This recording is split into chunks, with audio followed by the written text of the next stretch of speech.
大家好，我是迅哥。浩瀚的太平洋上为什么会广泛分布着原住岛民？这个问题从16世纪欧洲人探索太平洋开始，直到上个世纪，都算是一个未解之谜。那么曾经的南岛人究竟是如何开挂航海的呢？接下来就让我们从加罗林群岛的隔壁邻居马绍尔群岛开始说起。这里分布着1000多个岛屿组成的34个环礁，全都一边朝向大海，一面朝向西湖。整个群岛又分为2个岛链，东面称为拉塔克，意为日出，西面则叫做拉利克，即日落。从马绍尔群岛的国旗图案来看，蓝色代表了太平洋，白色就代表了象征和平的日出群岛，而橙色则代表了象征勇敢的日落群岛。两者又共同组成了一个有透视效果的赤道。国旗的左上角是一个拥有24条光芒的太阳，象征着20个选区和4个文化中心，同时也意味着这是一个赤道以北的国家。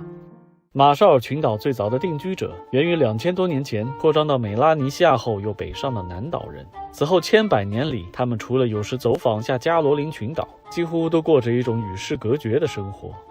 直到1526年，西班牙人在寻找香料群岛的途中，首次发现了这片环礁。但欧洲人对这种平坦荒凉的岛屿实在提不起兴趣，于是都没有留下任何的标记。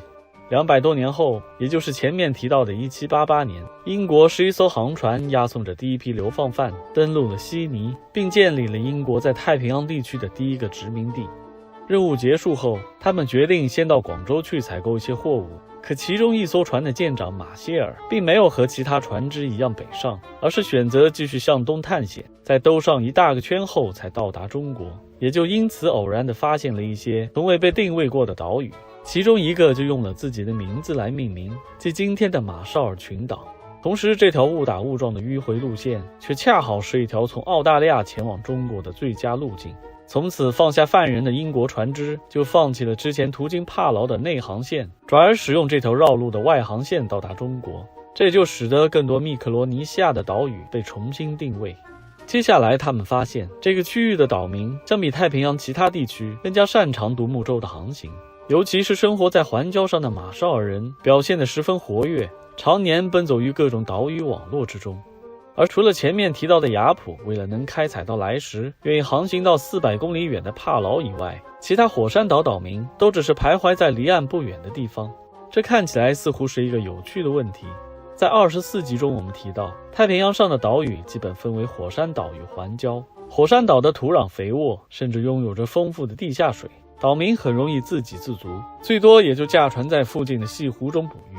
而环礁却不适合人类生存，天气条件恶劣，土壤贫瘠，地势低洼，所以才逼着环礁岛民发明了更适合远航的独木舟，经常冒险前往火山岛寻找食物，甚至在飓风和干旱时寻求庇护。这也许就叫做没有压力就没有动力吧。此处值得一提的是，由于马绍尔群岛的平均海拔只有2米，如今面对着全球变暖导致的海平面上升，海岸逐渐被侵蚀，土壤也在流失，或许用不了几十年，环礁就将全部消失，到时候马绍尔人甚至可能成为一批环境难民。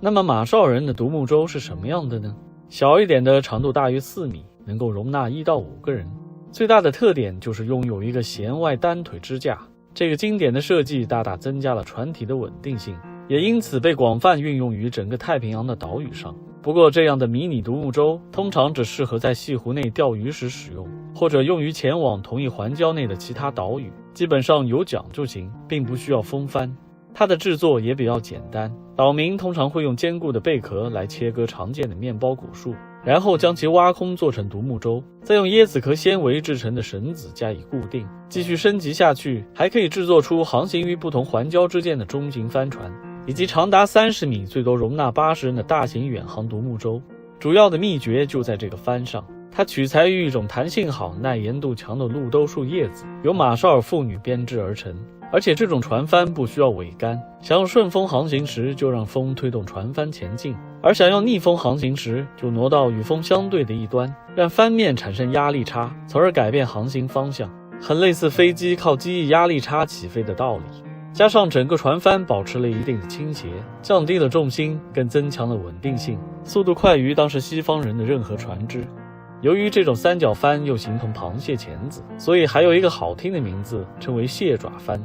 刚开始，西方人十分惊讶于马绍尔人远航的能力，不仅是因为这种鬼斧神工的独木舟，更无法理解的是，这些岛民出海之后是如何定位其他岛屿的呢？1862年，一名美国传教士激动地在报告中提到，他发现马绍尔人拥有着一种奇怪的地图，虽然完全看不懂是什么，但可以确定这里面必然隐藏着他们能够远航的秘密，而且整个群岛也只有少数几位统治者知道它的制作方法，传男不传女，非常的保密。这种东西甚至在整个太平洋地区都仅此一家。传教士的报告立刻引起了西方人的注意，谜底自然也即将揭晓。